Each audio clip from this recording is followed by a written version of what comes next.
Ayan, once again, good morning, good morning, good morning, good morning people of the world. Beautiful people. People. Magandang umaga sa inyo lahat. Sa lahat po ng mga sumusubaybay sa aking 28 days challenge. So today, ito na po yung ating day 13.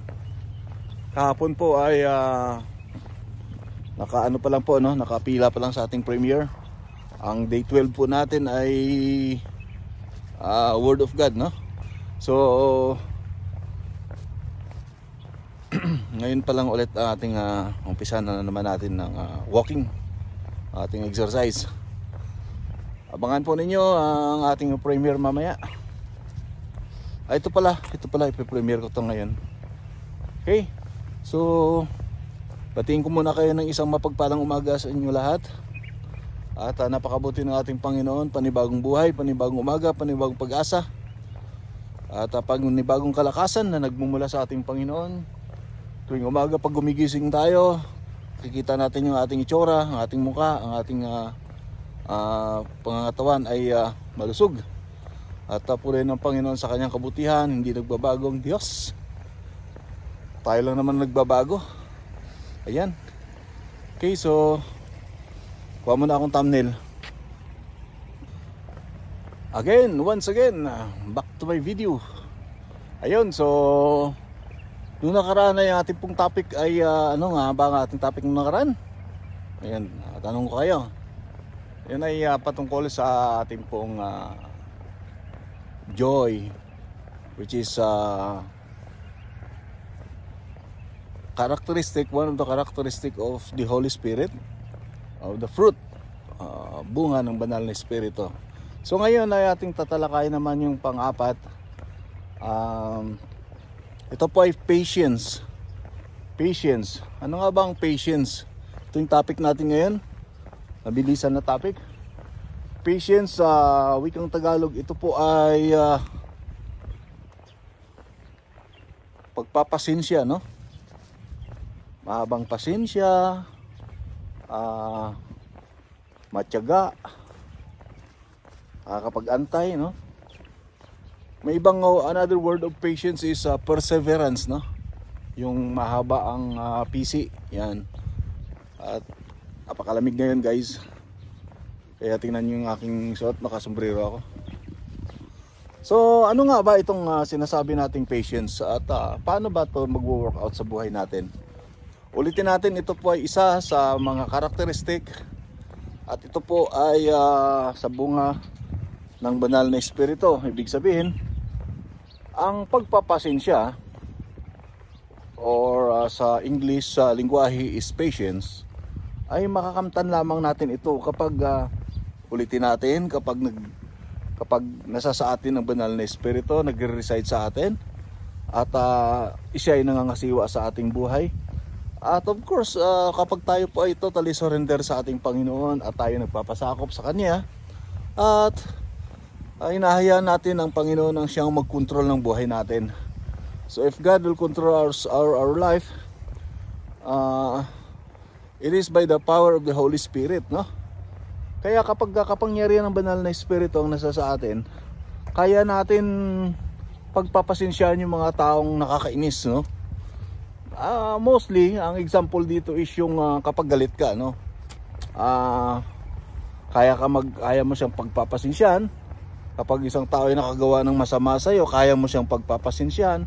Napapatawad po natin, nabibigyan natin ng pagkakataon na magbago ang isang tao. Hindi dahil lang isang tao ay nagkasala sa atin ay inaaway na natin panghabang buhay. Mali na naman ulit po yung katuruan sa atin. Actually, hindi naman tinuturo ng mga magulang natin yan na kapag tayo ay may kalaban ay awayin din natin, no? Pag inaway tayo, awayin din natin. May mga magulang siguro ganun, pero sa amin kasi hindi itinuro sa amin yan, ano?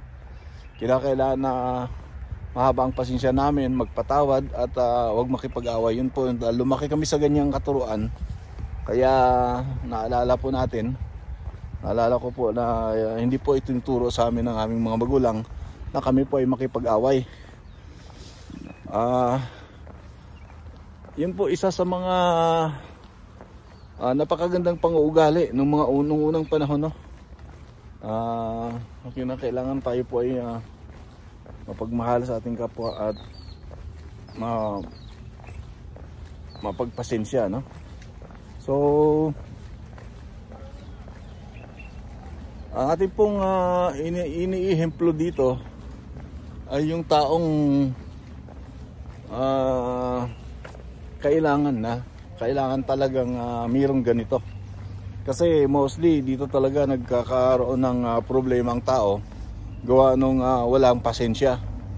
Kahit saan, example na lang sa pagmamaniho natin, no? Ang daming mga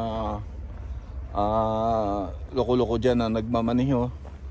At kapag ikaw ay naunahan lang, no? May mga dito, kuso-kuso dito sa lugaring Saudi Arabia na pagka ikaw ay nakapag-overtake ng mga katutubo, talagang galit sila, no? Walang pasensya. Sa parking nag-aaway, sa pila, no? Sa pilahan sa pagkain, sa pilahan sa bangko, no? Pilahan sa remittance, talagang nag-aaway. So marami pong hindi lang 'yon, no? Pagpapasensya sa ating kapwa, sa ating mga mahal sa buhay, lalo po yung ating pamilya, no? Mga kapatid, tandaan natin ang ating pamilya ay napaka-importante sa lahat dito sa lupa. Yun po ang regalo ng Panginoon sa atin. At in-entrust ng Panginoon sa atin ang ating pamilya, kaya ang pagpasensya ay number 1 po yun. Dapat nakikita po yan sa ating tahanan, no? Mga magulang, kinakailangan mahabang pasensya sa mga anak. Mga anak, kinakailangan mahabang pasensya sa mga magulang dahil tumatanda na sila. Okay, yung mga mag-asawa, magpasensyahan, mag-unawaan, at huwag maging makulit. Yan. No, pagka makulit, isipin natin ang katuruan na dapat meron tayong banal na espiritu sa puso natin. At lagi natin tandaan na yung mga bagay na nakakagalit, mga bagay na nakakasira ng ating araw, ay wala pong idudulot na maganda yan. Ang idudulot lang po niyan ay sama ng loob at ngit-ngit. Pansinin po ninyo isang tao, kapag ang isang tao ay laging galit, lagi po siya nakasimangot, no? Para bang yung unggoy hindi marunong tumawa. Pero minsan yung unggoy natatawa din, no? May mga nakikita akong video na tumatawa din yung unggoy. Pero huwag tayo ganun, ha? Kasi di naman tayo unggoy, no? Ewan ko lang sa iba dyan, no?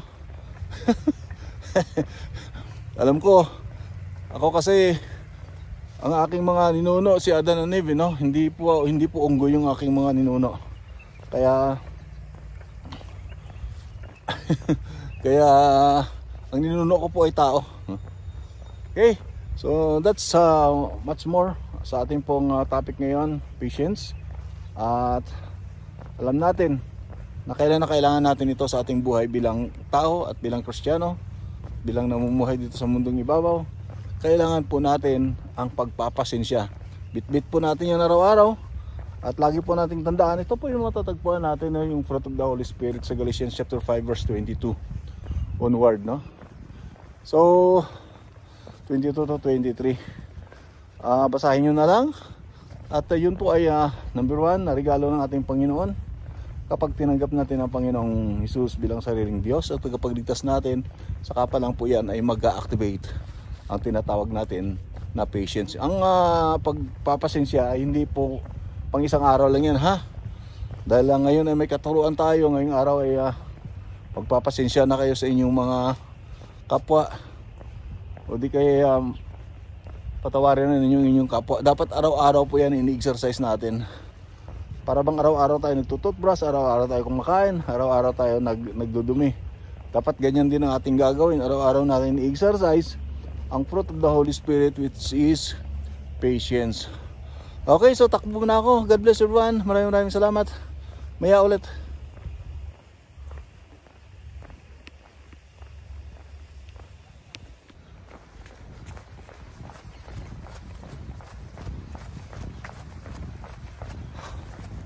Back to my video. Ulit, habang ako'y nagja-jog, sinashoutout ko muna ang bawat isa sa lahat po ng aking followers, sa lahat po ng aking subscribers. Ayun, Of course, una-una yung ating Team Mayor. Shout out yan sa inyo lahat. Sa ating paring Ice Mix, shout out. Big Brother Bro Edo, shout out.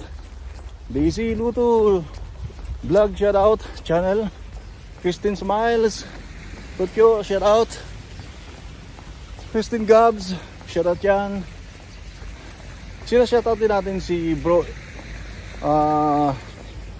Kuya Japs, shout out yan.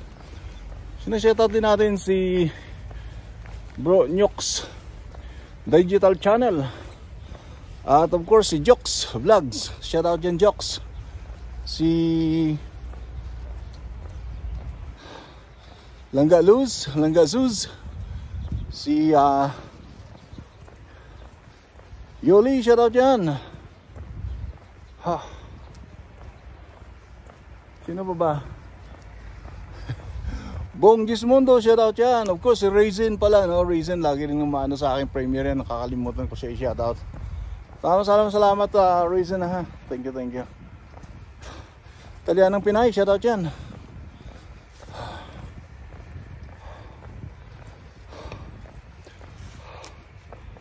Natural, sinashoutout ko ang aking buong pamilya. Aking sister wife, Circle, shout out yan. Tart, shout out din sa aking apo, si Tatam. Shout out sa lahat ng aking mga apo. Of course sa aking mga anak, si Nico at si Joy. Shout out sa inyo lahat yan. At ang dalawa ko pang apo, si JB at saka si Danaya. Happy birthday pala kahapon. Ayun. So maraming salamat muli. At yes, of course, sinashoutout ko ang ating pong mga kaibigang Team Mokya na pinangungunahan ng ating kapatid Rasik. Sa lahat ng mga Team Mokya, shoutout sa inyo lahat. Shoutout pala kay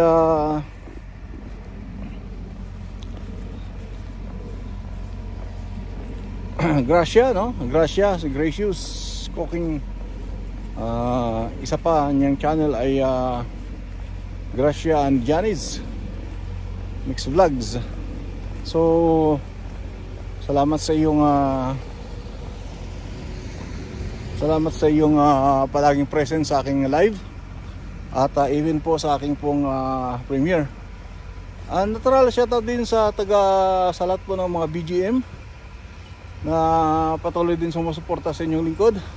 Pinangunahan din Middle East chapter ng ating kapatid na Honey 129, shoutout yan. Of course GD Cubs, shoutout bro GD Cubs, ating kaibigan na walang kakupas-kupas. Ayan, full support din yan kay Crusader 377. Marami pa po tayong mga isa shoutout. Sa Team Sako, shoutout. Team Nina, shoutout. Hindi ko na po kayo isa-isahin, lahat po ng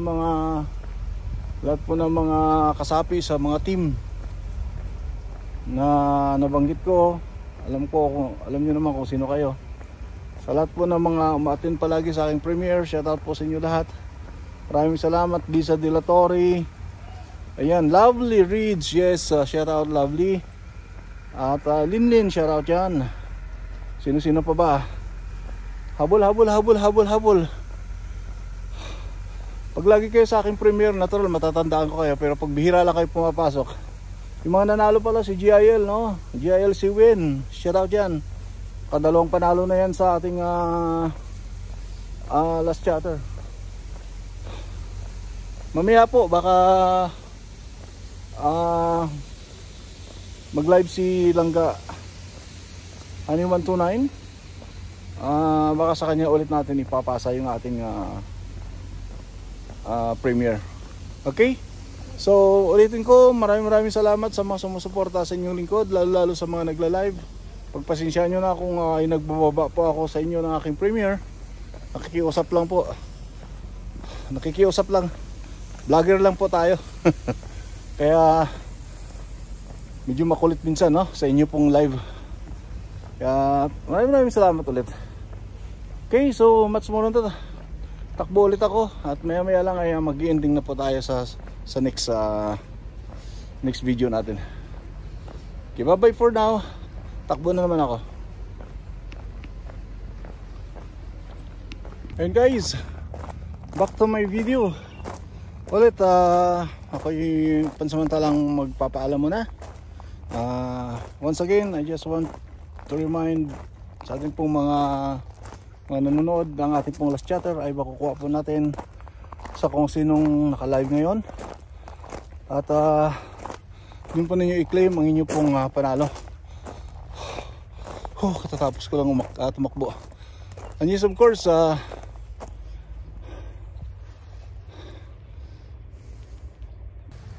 ayan, of course, sa atin pong basa. Okay lang. Shoutout po sa lahat po ng aking mga na-shoutout kanina. Sa iba naman po na hindi po natin na-shoutout, ay alam nyo na po kung sino kayo. Ngayon ay talagang i-end ko lang po ito ang ating pong video. At muli salamat sa lahat po ng mga sumusubaybay dyan sa ating pong premiere. At muli po ako'y nagpapaalala na palagi po tayong maging mabait sa ating kapwa. Lagi tayong maging masayahin. Lagi tayong maging maunawain, no? Kapag-unawa sa ating mga kapwa. Ito po yung number 1 na isa po sa mga karakteristik na dapat po natin gawin sa ating buhay para tayo pa yung lumigaya. Okay? So iwanan ko po kayo ng isang napakagandang kasabihan. This coming Christmas, make a gift for yourself, no? The best gift that you can give to yourself is our Lord Jesus Christ. At kapag yan po ay nagawa ninyo ng ating Panginoong Hesus mismo, ang gawin po ninyong regalo sa inyong sarili, yan po yung regalo na hindi mawawala sa inyo habang buhay, no? Yan po yung regalo na magdadala sa inyo sa lahat ng katagumpayan ng inyong buhay at magtutuwid ng ating pong landas tungo sa kapayapaan. At yan po ang buhay na walang hanggan. So maraming salamat. Shout out sa inyo lahat dyan. Pagpalain kayo ng ating Panginoon. Patuloy po kayo bigyan pa ng kalakasan ng ating Panginoon sa lahat ng mga vloggers, sa lahat ng mga YouTubers, sa lahat po ng mga kaibigan natin na kasapi sa ating pong mga teams. Manatili lang po tayong maging mapagmatsyag, mapagmahal at mapagpapanalanginan. God bless everyone. Peace be with you. Be patient. Hallelujah. Bye bye. God bless. Bye for now. Shalom.